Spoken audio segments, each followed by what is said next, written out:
Yeah, renting here is a pleasure. Both Celeste and Zach are great, so I highly recommend it. I've got 4 dud CDs in terms of big crack on the cover, so if you ask a question at question time, you will get one for free. So, 5 tips for emotional balance. And that's really my thing, you know. Some people will teach mindfulness as a way of achieving, you know, a calm state of being in the world and absolute zen and all that kind of jazz, which I'm a fan of, but my big thing with mindfulness is how can we use it to achieve emotional balance? For me, that's the big thing. And how do we use self-compassion as a primary vehicle for doing that?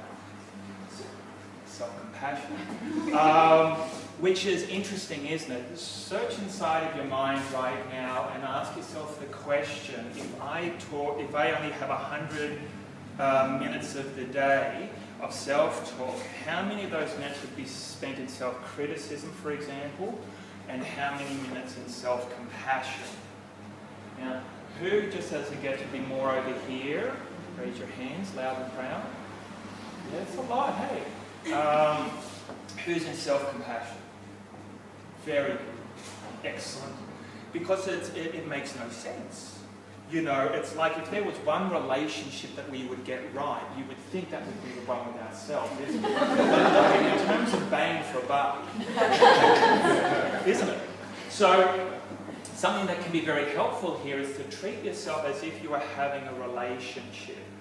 And that it's a deliberate thing that we intentionally engage this relationship, which is not always easy, which is often quite stressful and challenging and full of disappointments, hurts and heartaches. So how do we go about meeting those hurts and heartaches in a deliberate and kind way, as opposed to a way full of criticism and condemnation? And certainly I'll speak more about that later if you'd like. Forgiveness, which is really in that same neck of the woods, isn't it? You know, who here has a car? Who would think of driving that car for 100,000 kilometres without getting it serviced?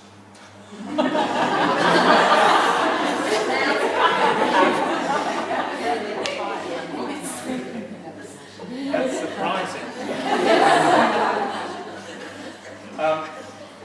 And it's a bit of a no-brainer, isn't it? It's like, even if this is a great car, it's ultimately going to get wear and tear along the way. So let me take it in for a service, keep it tuned up, it's going to be fine.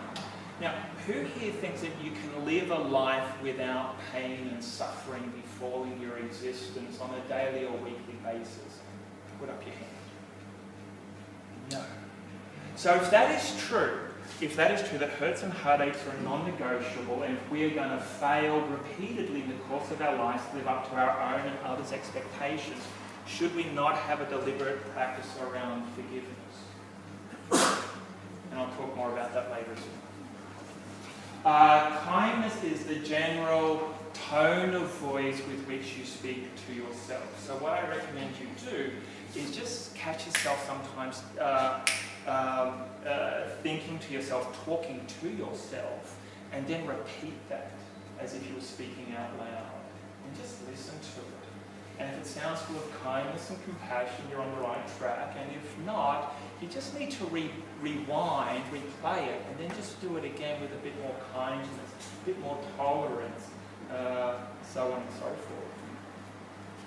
Acceptance is this active turning towards the inevitable hurts and heartaches of our lives. And it's the reality that each of us will suffer. My pain is different to yours, your pain is different to everybody else's. But it's the same in that we all suffer. That is universal, that is inescapable and unavoidable. And so what we have to get really good at is that recognition that we all suffer.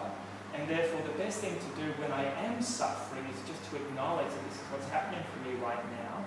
And instead of getting hooked up in why it's happening, just focus on the fact that it is happening. What's happening for me right now? And focus your attention in on your belly and chest. And just sit with that experience without judgment and excessive mental chatter about why and the story and how it's unfair. And just sit with kindness and compassion, paying attention to the sensations. Where? In your belly and in your chest. That's where all the stuff happens. Working with difficult emotions is belly and chest territory, and also Track Find, my splendid CD, which for time only costs $10, unless you ask me a question.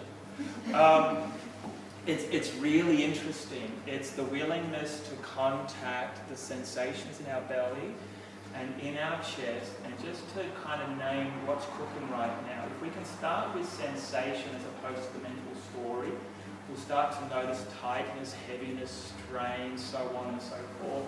And then the emotional quality of that will start to avail itself.